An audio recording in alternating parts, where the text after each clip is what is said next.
안녕하세요. 저는 50대 후반 여자입니다.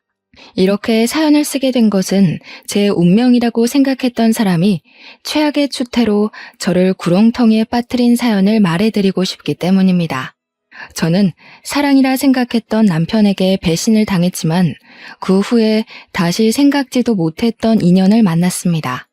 돌고 돌아 행복을 되찾은 저의 파란만장한 이야기 좀 들어보실래요? 저는 작은 시골 마을에서 자랐어요. 하루에 몇 번 오는 버스를 타고 나가야 장에 나갈 수 있는 그런 곳이었죠. 저희 부모님은 넓지 않은 밭을 일구며 하루하루 열심히 살아가고 계셨어요. 저희 가족의 삶이 180도 바뀐 것은 연락이 끊겼던 고모 할머니를 만나면서부터입니다. 고모 할머니는 제과점으로 돈을 벌고 주류 사업에도 손을 뻗어 혼자 힘으로 어마어마한 돈을 버신 분이었어요. 고모 할머니는 결혼을 안 해 자손이 없었죠. 고모 할머니가 검은 승용차를 타고 저희 집에 왔던 그날이 아직도 기억납니다. 그날 이후 저희 집은 읍내에 볕 잘 드는 2층 집으로 이사를 했습니다. 아빠는 농사를 정리하고 읍내에 금은방을 여셨죠. 새 집에 사는 건 좋았지만 한편으론 새로운 생활이 답답하게 느껴지기도 했어요. 읍내로 이사 간 지 1년쯤 되었던 어느 날이었어요. 저는 하굣길에 집으로 가지 않고 시골로 가는 버스를 잡아탔어요. 어느 순간 저도 모르게 버스에 올라 있었죠. 그런데 버스에서 웬 남자애가 말을 거는 게 아니겠어요? 그 남자애는 어릴 때부터 자주 같이 놀던 동네 친구 수호였습니다. 야, 너 미희 아니냐? 너네 집 이사 가고 잘 지내는지 궁금했는데 여기서 이렇게 만나네. 근데 너 되게 이뻐진 것 같다. 너희 부모님은 잘 계시지? 아, 너네 형이랑 누나도 다시 와서 공부한다면서? 새 집에서 사니까 좋냐? 어떻게 한 번을 안 놀러 오냐? 근데 너 어디 가는 거야? 수호잖아. 웬일이야. 까까머리 중학생 됐네. 와, 벌써 1년이나 됐네. 난 뭐 새 집에서 사는 건 좋은데 그냥 좀 답답하달까? 예전 동네가 자꾸 생각나더라고. 너네랑 같이 놀던 것도 생각나고. 야, 근데 너 내 소식 궁금했다는 거 거짓말이지? 궁금했으면 편지라도 보내지 그랬어. 그 뒤로 저는 가끔 수호와 함께 버스를 타고 고향 마을에 가서 또 다른 추억을 만들었죠. 그러다가 저희가 중3이 되던 봄이었어요. 어느 날 시내에서 수호를 마주쳤어요. 저는 반갑게 손을 흔들며 인사를 했는데 그날따라 수호 표정이 안 좋은 겁니다. 무슨 일 있냐고 물어도 말을 안 하던 수호는 아버지가 몸이 많이 안 좋으시다는 얘기를 털어놨어요.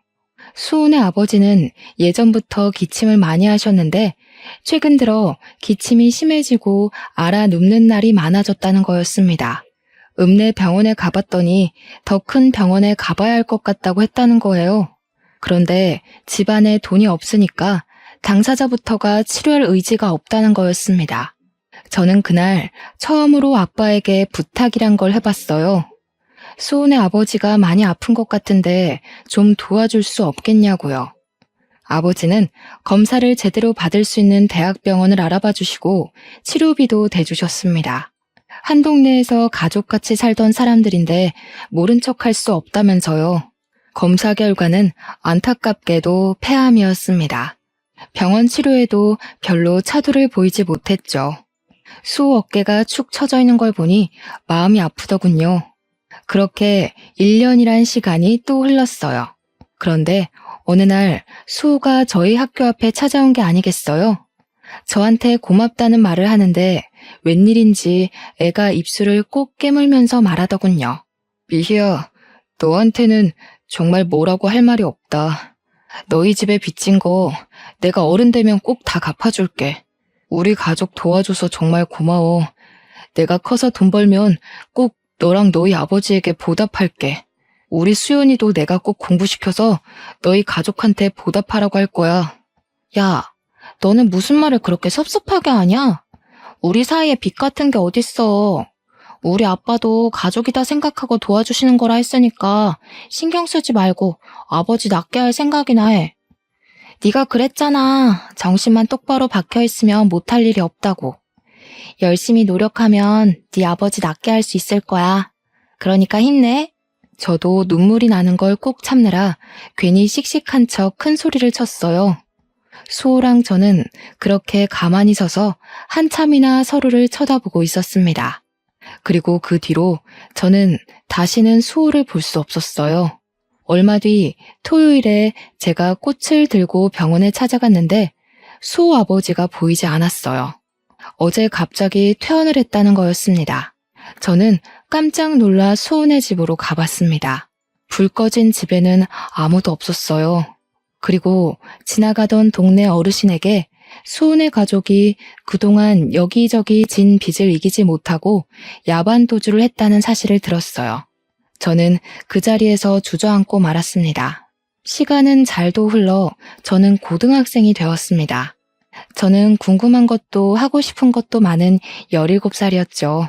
고등학교에 들어가 열심히 공부하고 동아리에도 가입해 즐겁게 생활했어요. 문예반 동아리였죠. 제가 전부터 시집 읽는 걸 좋아했거든요.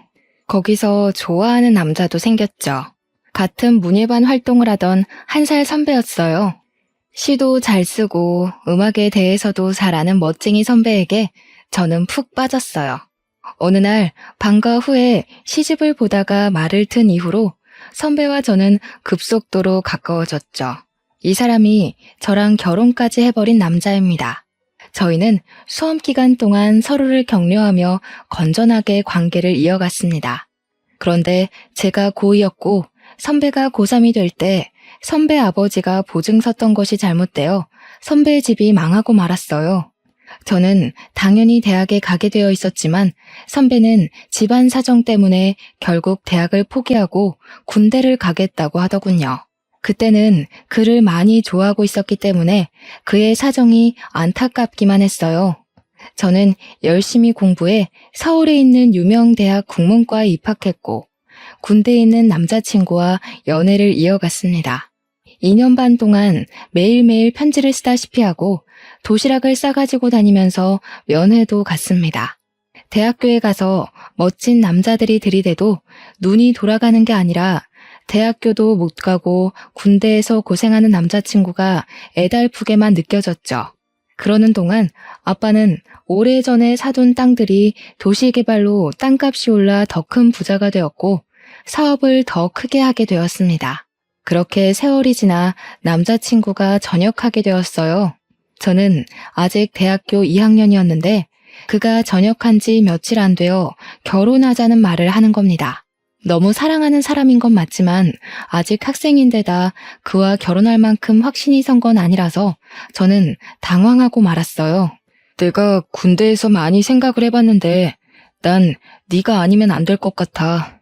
너랑 같이 단란한 가정을 꾸미면서 살면 정말 행복할 거란 생각이 드는데 어차피 내 아내는 네가 될 텐데 우리 괜히 시간 끌지 말고 빨리 결혼하는 게 좋지 않을까? 군대에서 무슨 바람이 들었는지 나오자마자 결혼 거리더군요. 2달 동안 얼굴 볼 때마다 나랑 결혼 언제 할래? 이러면서 조르는 거였어요. 솔직히 이제 막 전역했고 직업도 없는데 내가 이 사람과 굳이 결혼을 급하게 할 필요가 있나? 하는 생각이 먼저 들었어요. 그런 생각을 하는 게 미안해서 입 밖으로는 못 꺼냈죠. 그러면서도 헤어지지는 못했습니다. 어느 날 선배와 카페 데이트를 하고 밖으로 나왔는데 저희 엄마에게 딱 걸리고 말았습니다. 엄마가 반찬 가져다 주신다며 자취방에 오셨다가 저희랑 딱 마주치신 거였어요.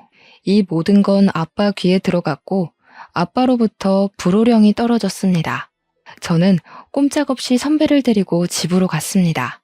엄마도 그랬지만 선배를 눈앞에서 본 아빠는 더욱 마음에 안 드는 눈치였어요. 평소 사람 좋기로 소문난 아빠가 왜 저러나 싶을 정도로 제 남자친구를 고가운 눈으로 보시더군요. 우리 미희는 어디에나 내놔도 아쉽지 않은 신부감이고 내가 더 훌륭하게 만들 수가 있어. 현실은 현실이라네. 다 큰 처자랑 그만큼 연애했으면 책임을 져야 하는데 자네는 우리 미희를 책임질 능력이 없자는가. 서로 앞길 막지 말고 이쯤에서 헤어지게나. 이런 말 하는 거 고깝게 생각하지 말게.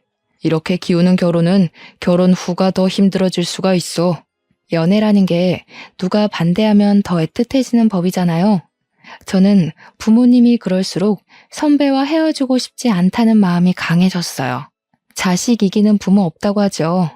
제 쇄고집에 저희 부모님도 두 손 두 발을 다 들어버렸어요. 지금 생각하면 그때 아빠 말을 들었어야 했어요. 문제는 시어머니를 처음 만난 자리에서 이미 시작되었습니다. 졸업반이었던 저는 유명 출판사에 취직이 결정된 상태였고 남편은 배달 일을 하며 근근히 살고 있었어요. 연애는 5년 넘게 했지만 시어머니를 만나는 건 처음이라 엄청 긴장했습니다. 시어머니는 제 얼굴을 보자마자 제 부모님 재산에 대해 주파나를 굴리는 게 뻔한 대사들을 늘어놓더군요. 그 동네가 개발이 되어서 돈푼 깨나 손에 쥔 알부자들이 많기는 하지. 그렇기는 해도 그런 시골에서 돈이 많아봤자 아니겠냐. 아참, 그러고 보니 서울에도 집이 있다지 않았니? 평창동이랬나? 평창동이면 뭐 괜찮지. 너희들 결혼할 때 집 한 채는 넉넉히 해주겠구나. 어이 참 엄마도 그런 말 하지 마시라니까. 평창동 집 얘기는 뭐하러 꺼내세요? 미 아버지가 미를 얼마나 애지중지하시는데 어련히 알아서 해주시려고. 저희는 그냥 때 되면 결혼 준비나 잘하면 돼요. 쓸데없는 말로 초치지 마세요. 솔직히 기분이 너무 안 좋더군요. 아, 시어머니가 보통이 아니구나 하는 생각이 머리를 스쳐 지나갔습니다. 하지만 저는 브레이크 없는 차처럼 멈추지를 못했어요. 제가 그때까지 붙잡아 놓은 걸 놓지 못했죠. 그때 멈추지 못한 게 제 인생의 가장 큰 한이랄까요? 결혼 얘기가 구체화되고 있던 어느 날 남편이 말하더군요. 우리 아빠 회사에 들어가고 싶다고요. 막내딸 사위 체면을 생각하면 당연한 일 아니냐고 당당하게 요구하더군요. 우리 아빠는 말이야, 우리 어릴 때부터 부모는 물고기 잡는 법을 알려줘야지 물고기를 잡아주면 안 된다고 하셨거든. 자식들에게 맹목적으로 퍼주는 분이 아니라고. 그러니까 헛된 기대 갖지 말고 자기 힘으로 자립할 생각을 하라고. 야, 너랑 나 사이에 무슨 그렇게 따지는 게 많아. 내가 나 좋자고 이러는 게 아니라 내가 직업이 번듯해야 너도 어디 가서 꿀리지 않고 서로 좋다는 거잖아. 장인어른이 그렇게 말해도 네가 좀 더 밀어붙여줄 수 있는 건데 왜 그렇게 딱 잘라 말하는데? 그러니까 번듯한 직업 갖고 싶으면 알아서 노력하라고. 나 어디 가서 얼굴 좀 들고 다니게. 내 핑계 대지 말고 솔직히 말해봐. 제대로 된데 이력서 한번 안 내보고 하늘에서 감이 떨어지기만을 기다리잖아. 결혼 허락도 어렵게 받았는데 괜히 아빠 뿔나서 결혼 뒤집게 만들지 말고. 네가 그렇게 인정머리 없는 앤지 정말 몰랐다. 실망이야. 남편이 하는 말도 기분 상하는데 시어머니까지 전화해서 저를 닥달하더군요. 너는 애가 왜 그렇게 생각이 없니? 네가 결혼할 남편인데 주영이 말 들어보니까 완전 남말하듯 말했더구나. 주영이가 대학 못 간 게 지금도 나는 한이다. 요즘 같은 세상에 대학 못 나오면 무시당하기 십상인데 직업이라도 번듯해야 되지 않겠니? 이제 한 가족인데 주영이가 너희 아버지 회사 들어가면 누이 좋고 매부 좋고 남보기도 좋고 얼마나 좋니? 어머니, 저희 부모님 진짜 어렵게 설득했어요. 저희 아빠 자격 없는 사람한테 회사 안 물려준다고 저희 언니, 오빠한테도 함부로 자리 안 주시는 분이세요. 지금 주영 씨 회사에서 꽂아달라는 말 나오면 무슨 수를 써서라도 결혼 뒤집어 엎으려고 하실 거라고요. 참네. 무슨 놈의 집안이 잘나면 얼마나 잘났다고 그렇게 유세를 떨어? 그래봤자 너희 집도 농사나 짓던 집안 아니냔 말이야. 꼬박꼬박 말대답하는 본세가 싹 수 없는 게 이제 보니 부전여전이구나. 어차피 결혼하는 거 사위한테 폼나게 한 자리 떡 하니 주는 게 사돈되는 예의지. 어디 그래 오만 유세를 부려? 유세를 부리길. 결혼하기도 전부터 골치가 지끈지끈 아팠습니다. 불행 중 다행이랄까요? 아무리 찔러봐도 제가 눈 하나 깜짝하지 않자 결국 남편이 결혼 전에 스스로 취직을 했습니다. 무슨 재주를 부렸는지 건설회사 영업직으로 떡하니 취직을 한 거예요. 직업도 변변찮은 놈이라면서 사위될 사람을 안 좋게 보던 아빠도 남편이 취직을 하자 마음이 좀 풀리신 것 같았습니다. 그래도 어떻게든 좋게 봐주려고 노력을 많이 하신 거였죠. 내가 자네한테 그동안 섭섭하게 군 거 마음에 담아두지 말게. 자네도 가장이 되고 아이가 생기고 나면 알게 될 거야. 내 말이 피가 되고 살이 되는 말이었다는 걸. 쉽게 얻은 건 쉽게 잃게 마련이네. 나는 그런 모래성에 내 딸을 시집 보내고 싶지 않은 거야. 알겠습니다, 장인어른. 그런데 혹시 저희 신혼집은 미희가 아무 말이 없던데? 신혼집은 그래도 해주시는 건가요? 아무래도 제가 취직한 지도 얼마 안 되고 하다 보니 미희가 알아서 하리라고 생각해서 여태 말은 안 했는데 시기 얼마 안 남았으니 그래도 물어는 봐야 할 것 같아서. 어허, 이 사람 아직도 정신을 못 차렸구먼. 결혼하면서 처가에서 떡이 뚝 떨어지기를 바라는 사람이 어디 있나? 자네가 그러고도 남잔가? 신혼집 얘기 한 번만 더 하면 미희가 죽는다고 나서도 이 결혼 없던 걸로 만들겠네.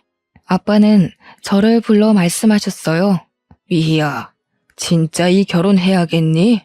아빠는 진짜 걱정이 태산이다.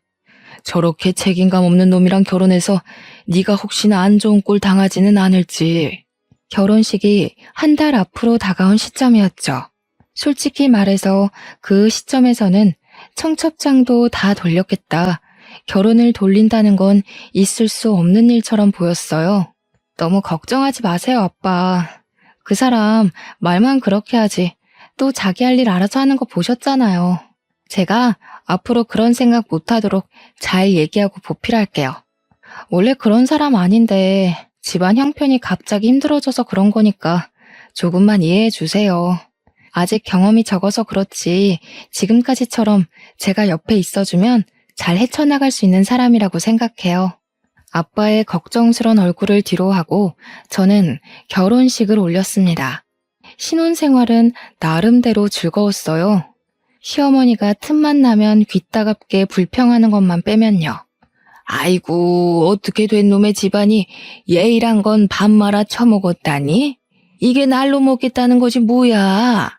딸내미 시집 보내면서 빈손으로 보내는 놈의 집안이 어디 있어? 농사나 짓던 상놈의 자식들이어서 그런가? 우리가 지금 이렇게 없이 산다고 무시하는 거지 뭐야? 내가 이 수모는 죽어도 잊지 않을 테니 두고 봐라. 저기요, 어머니. 저 빈손으로 오지 않았어요. 그래도 저희 엄마가 결국에는 혼수 최고급으로 다 마련해 주셨잖아요. 저희 언니랑 오빠도 막내 동생 결혼하는데 그냥은 안 시킨다고 많이 도와주셨고요. 솔직히 둘 다 취직한 지 얼마 되지도 않았는데 저희 형편에 이만큼 하고 사는 것도 감지덕지죠. 감지덕지? 참네. 내 기가 막히고 코가 막혀서 있는 것들이 더하다더니 딱 그 짝이구만. 막내딸 결혼하는데 평창동 집을 내줘도 모자랄 판에. 뭐? 감지덕지? 내가 말했지? 사람 무시하지 말라고. 새파랗게 어린 것이 지 아버지 믿고 까부는 모양인데 내가 언젠가 가서 단판을 짓고 만다 이거야. 아니, 저희 집에 뭐 맡겨놓으셨어요? 왜 뭘 받지 못한 걸 그렇게 억울하게 생각하시는지 잘 이해가 안 돼요. 저희 아빠가 누누이 말씀하셨어요. 쉽게 얻은 건 쉽게 잃는다고요. 저는 아빠 말에 공감해요. 젊어서 이만큼 고생하는 거 남들에 비하면 아무것도 아니고요. 잘났다 정말. 그래봤자 너네 집도 시고모인지 뭔지가 돈다발 들고 와서 벼락부자 된 거잖아. 주영이 취직것만 해도 그래. 내가 우리 아들 대학 공부 못 시킨 게 한이 돼서 남들한테 무시 안 당하게 해달라고 그렇게 부탁을 했건만. 내가 우리 아들을 어떻게 키웠는데 니까짓게 돈 좀 있다고 우리 집안을 내 귀한 아들을 이렇게 무시해? 귀에 딱지가 앉을 지경이었지만 나중에는 적당히 무시하는 수밖에 없다는 걸 알았습니다. 그래도 저희는 열심히 일하고 예쁜 아이들도 낳았습니다. 회사를 그만두지 않으려고 애를 썼지만 결국 둘째를 낳을 때가 되었을 때 회사에서 정리해고를 당하고 말았어요. 그래도 그때는 아이 키우는 엄마들이 회사를 그만두는 게 워낙 흔한 일이어서 어쩔 수 없다고 생각했습니다. 아들 하나 딸 하나 이쁘게 기르는 재미, 남편을 내조하는 재미로 살았어요. 그래도 남편이 책임감이 생겼는지 꽤 열심히 일해서 회사에서 제법 높은 자리에 올라갔어요. 그러는 동안 아이들이 무럭무럭 커서 둘째인 딸도 막 성인이 되었습니다. 저와 남편은 40 끝자락이었죠. 시어머니가 좀 잠잠한가 싶었더니 남편이 사고를 치고 말았습니다. 어느 날 남편이 저를 부르더니 하는 말이 글쎄 5억만 해줄 수 없느냐는 거였습니다.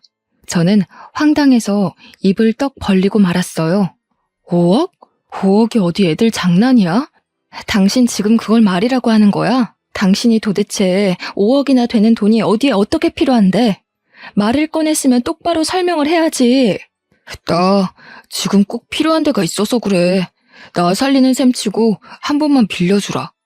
여태까지 당신 집에서 우리 도와준 거 하나도 없잖아. 솔직히 이게 말이 된다고 생각해?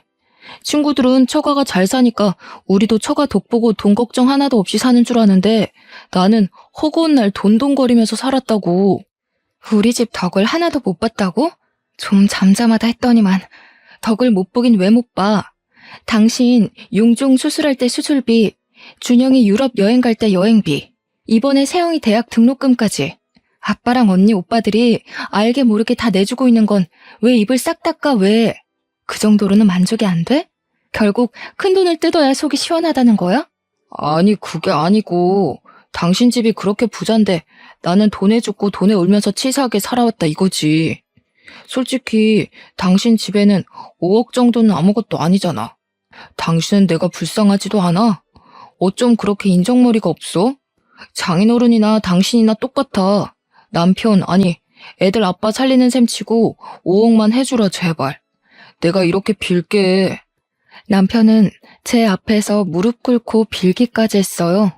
무슨 일인지 모르니 답답해서 미칠 지경이었습니다. 그러던 와중 남편의 가장 친한 친구에게 전화가 와서 알게 됐습니다. 남편이 어마어마한 사고를 쳤다는 걸요. 주영이 그놈 예전부터 좀 허무맹랑한 데가 있었잖아요. 저도 말려봤는데 한탕 하겠다면서 주식에 자꾸만 쏟아붓더라고요. 그러다가 결국 회사 돈에까지 손을 댄 모양이에요. 저한테 도와달라고 부탁하는데 제가 그런 돈이 어딨습니까? 하룻밤을 뜬 눈으로 지새운 저는 결국 다음날 남편을 붙잡고 따졌습니다. 당신 진짜 제정신이야? 당신이 어떻게 나한테 이럴 수가 있어? 내가 당신 하나 믿고 여기까지 온 거 몰라?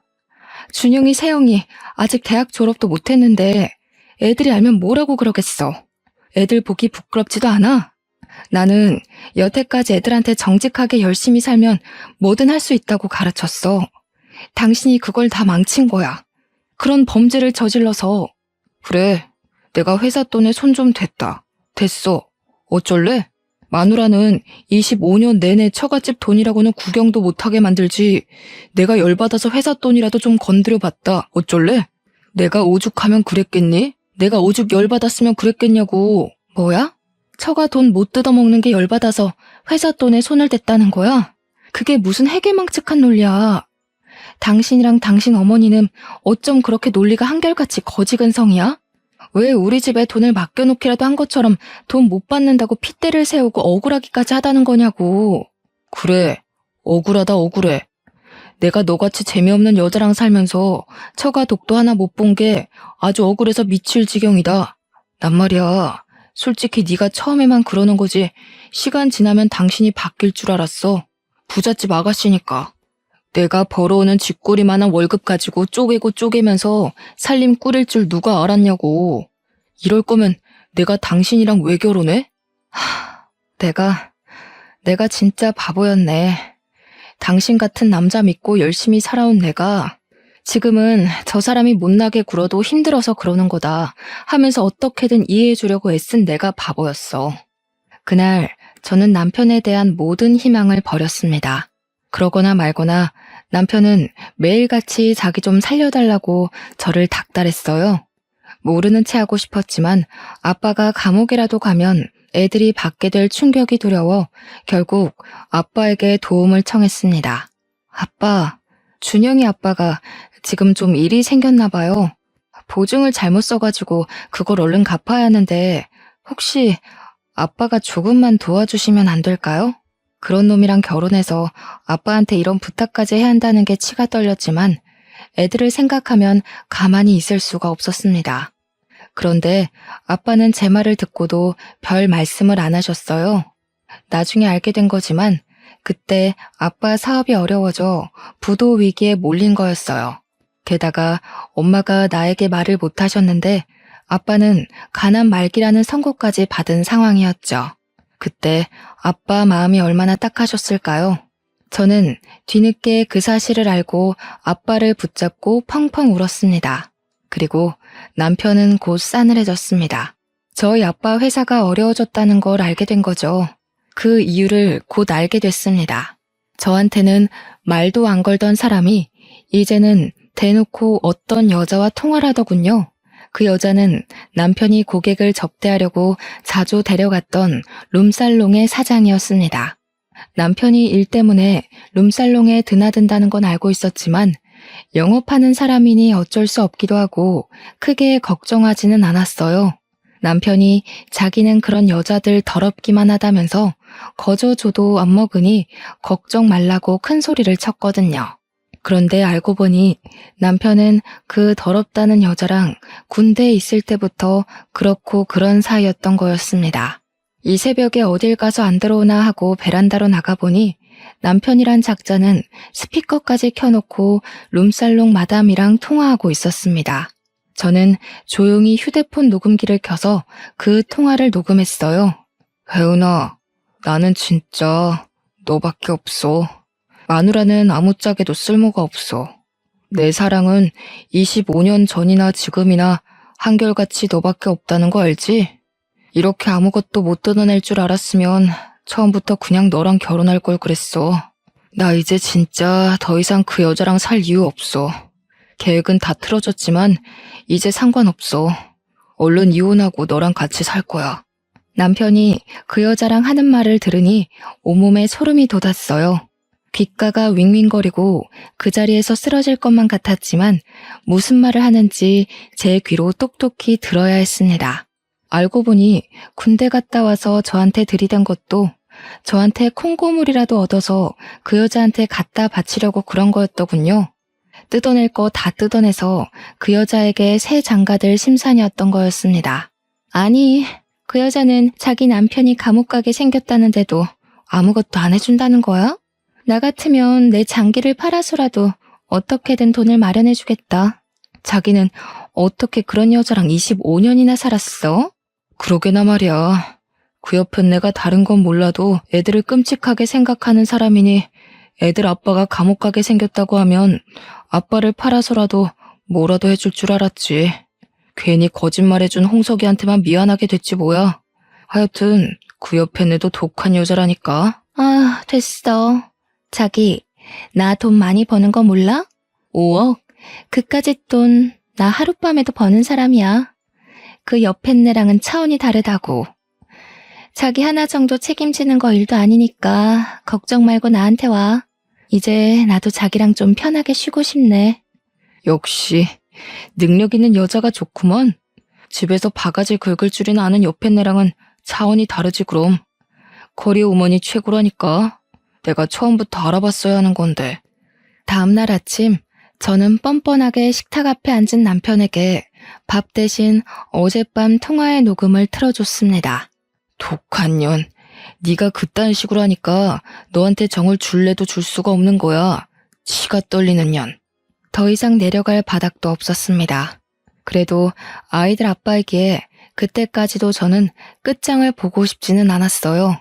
고민하다 시어머니를 찾아갔습니다. 당신 아들의 쓰레기 짓을 밝힐 생각이었습니다.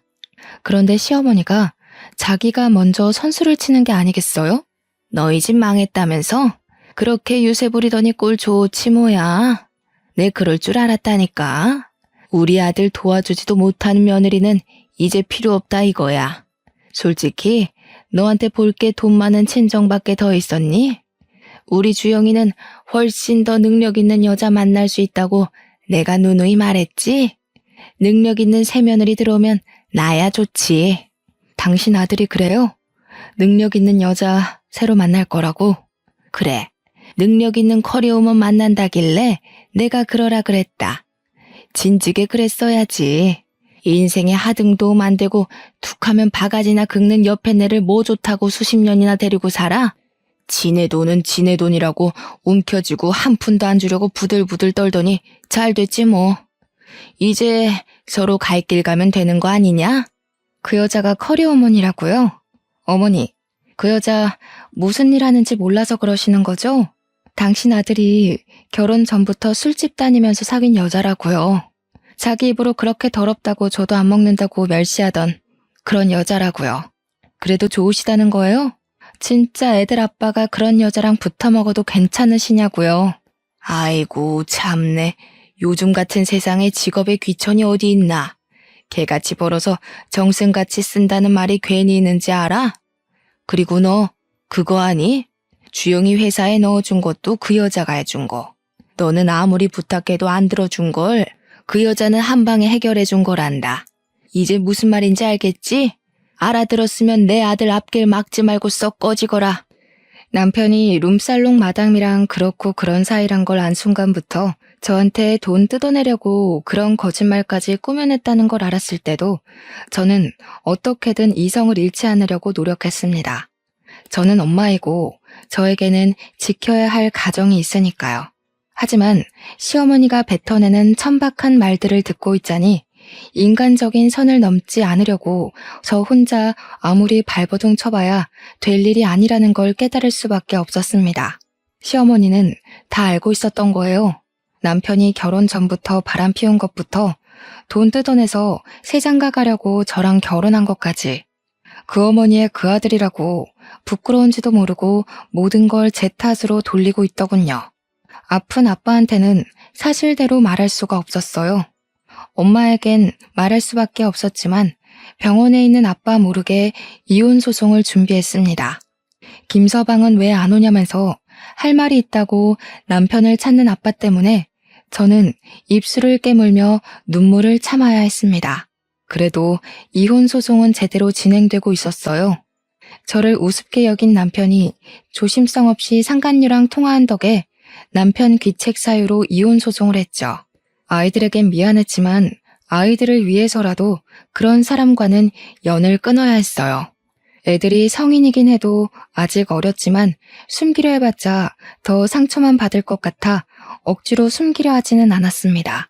예상대로 아이들은 크게 놀라고 상처를 받았지만 그래도 상황을 냉정하게 파악하고 제 편을 들어주더군요. 아빠는 결국 돌아가셨습니다. 저는 모든 걸 잃은 기분이었어요. 아빠의 장례식 날 예전에 알던 어른들이 많이 찾아오셨어요. 다들 아빠는 정말 좋은 분이었으니 좋은 곳으로 가셨을 거라고 저를 위로해 주셨습니다. 그리고 장례식 둘째 날 어떤 남자가 쭈뼛거리며 장례식장으로 들어서더군요. 저는 누군지 얼른 생각이 나질 않아 인사만 드리고 가만히 서 있었습니다. 그런데 그 남자가 저를 울리더니 그대로 엎드려 큰 소리로 우는 게 아니겠어요. 아버님, 저 왔어요. 저 수호예요, 아버님. 너무 늦게 와서 죄송해요. 진작에 왔어야 하는데 저희 아빠 살려주시려고 그렇게 애를 쓰셨는데 저희가 말도 못하고 그렇게 가버려서 아버님 죄송합니다. 용서해 주세요. 저는 깜짝 놀라 남자의 얼굴을 쳐다봤습니다. 과연 까까머리 중학생일 때 봤던 수호의 앳된 얼굴이 그 남자 얼굴에 남아 있었습니다. 그동안 수호는 저희 집에 진 빚을 갚고 싶어서 열심히 노력했다고 했어요. 대학은 못 갔지만 공무원 시험을 봐서 20년 넘게 공무원으로 근무했다고 했습니다. 조금 살만해져서 이제는 아버님을 한번 찾아가 봐야지 했는데 하필이면 그때 사기를 당했어. 공무원 수입이야 뻔하잖니. 마음의 빚을 갚고 싶다는 생각을 평생 갖고 살았던 게 어리석은 선택으로 이어진 거야.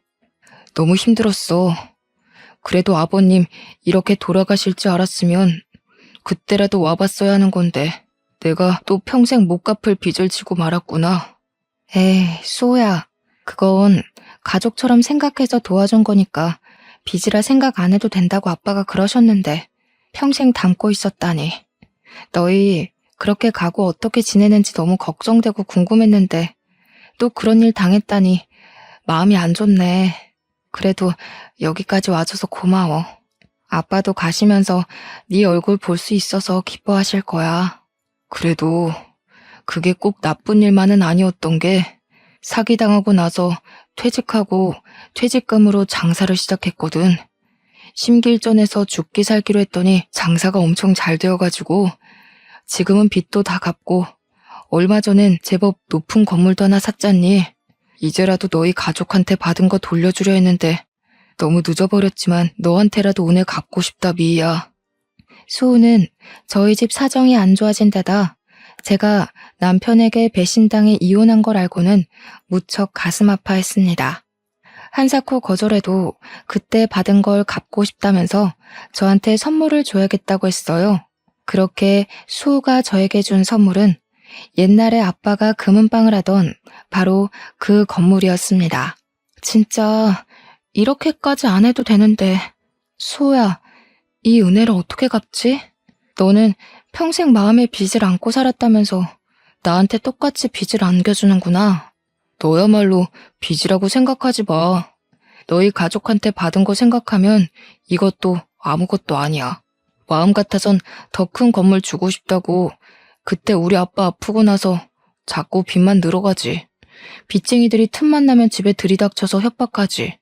진짜 죽을 맛이었거든. 다른 이웃들은 다 돈 못 돌려받을까봐 눈이 퍼렇게 변해가는데 너희 아버지만 돈 안 갚아도 된다고 다독여주시고 우리 집에 쌀도 갖다 주시고 그랬어. 우리 아빠가 그랬다고? 나는 몰랐는데. 난 너희 집 그렇게까지 힘든 것도 모르고. 너까지 동정했으면 내가 오히려 힘들었을 거야. 아저씨가 몰래 도와주신 거야. 솔직히 나 그 뒤로 너희 아빠 덕에 똑바로 살 수 있었어. 우리 아빠 돌아가시고 한동안 방황했거든. 아저씨가 아무리 어려운 상황이라도 정신만 똑바로 박혀있으면 뭐든 할 수 있다고 늘 그러셨거든. 살면서 힘들 때면 그 말 붙잡고 일어났어, 나. 참 놀라운 일이었습니다. 아빠가 몇십 년 전에 수호에게 해줬다는 그 말은 시간을 돌고 돌아 아빠를 잃고 주저앉은 저에게도 힘이 되었어요. 저는 다시 힘을 내어 아빠가 금은방을 했던 그 자리에 식당을 열었습니다. 다행히 식당은 잘 되었습니다. 입소문을 타서 몇 달 만에 줄을 서서 먹을 만큼 손님이 많았어요. 2년도 안 되어 옆 동네에 체인이 생겼고 제 힘으로 아파트를 살 수 있을 만큼 돈을 벌었어요. 무엇보다 좋은 건 저한테 사업 수완이 있다는 걸 알게 된 거였습니다. 식당이 자리를 잡기 시작하자 저는 어느 지역에 가면 이 지역에는 어떤 사업이 필요하다는 게 그림처럼 그려졌어요. 그 뒤로 여기저기 여행을 다니며 사업 영감을 받은 덕에 지금은 전국 5개 도시에 식당을 갖게 되었습니다. 저희 고모할머니처럼 저도 제 손으로 사업을 해서 자수성가를 하게 됐습니다. 여행을 많이 다니게 된 것도 사실은 수호 덕이었어요. 알고 보니 수호도 사기당했을 때 아내가 바람나서 애들까지 버리고 집을 나가버렸다지 뭡니까. 동병상련 같은 처지였어요. 수호와는 자주 만나며 서로의 상처를 보듬고 용기를 북돋워주며 옛 추억도 되새기는 사이가 됐죠. 어느 날 수호가 말했습니다. 미희야, 너한테 이런 말하는 거 너무 쑥스럽기는 한데 나 사실은 예전에 너 좋아했다? 그거 몰랐지?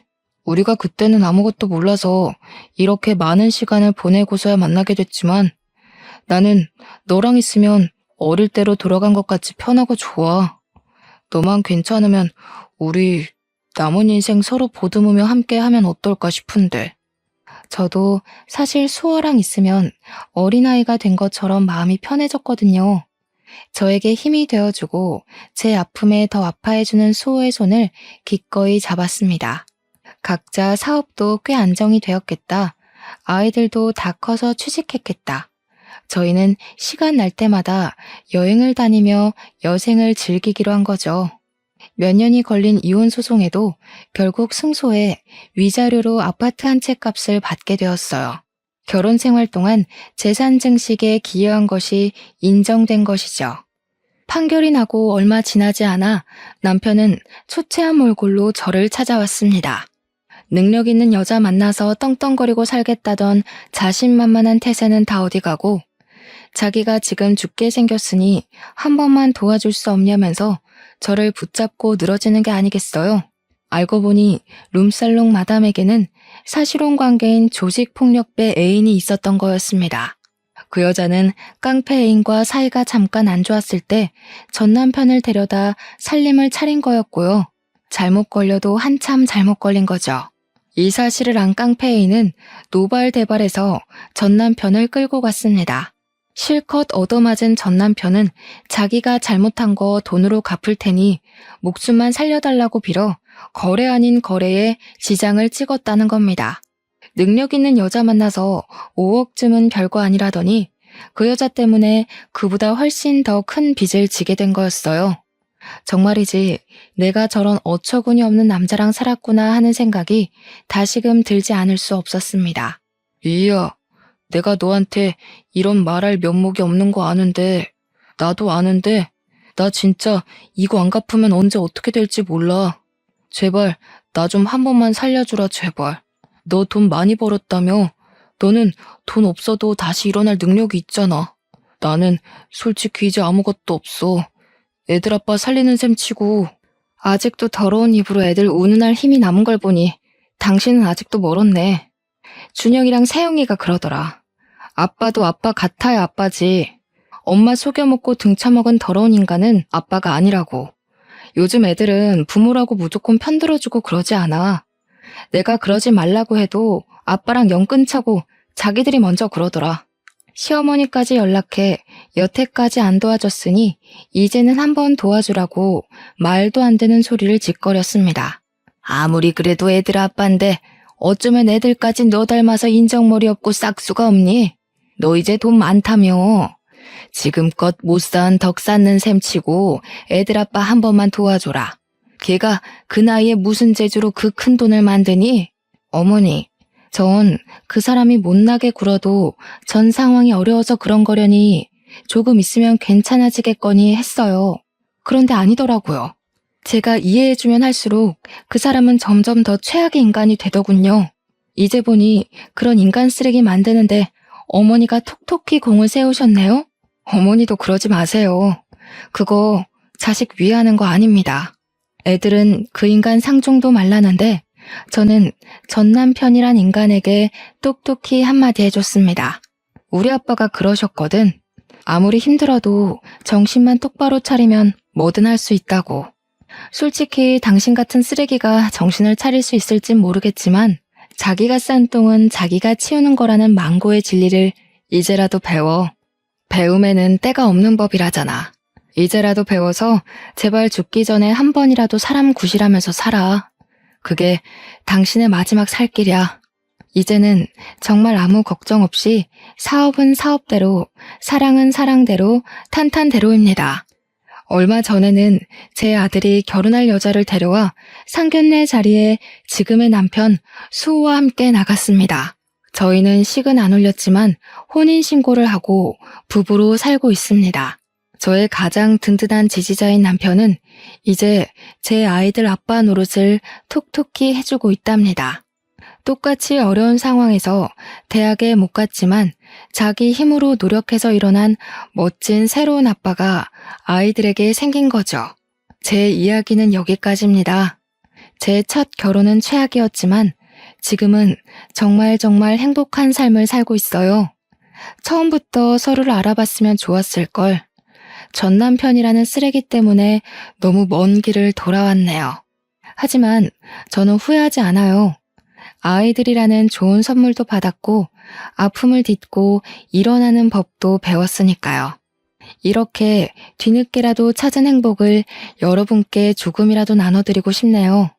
여러분도 저희 아빠 말처럼 어떤 상황에서도 포기하지 마시고 행복을 찾으셨으면 좋겠습니다.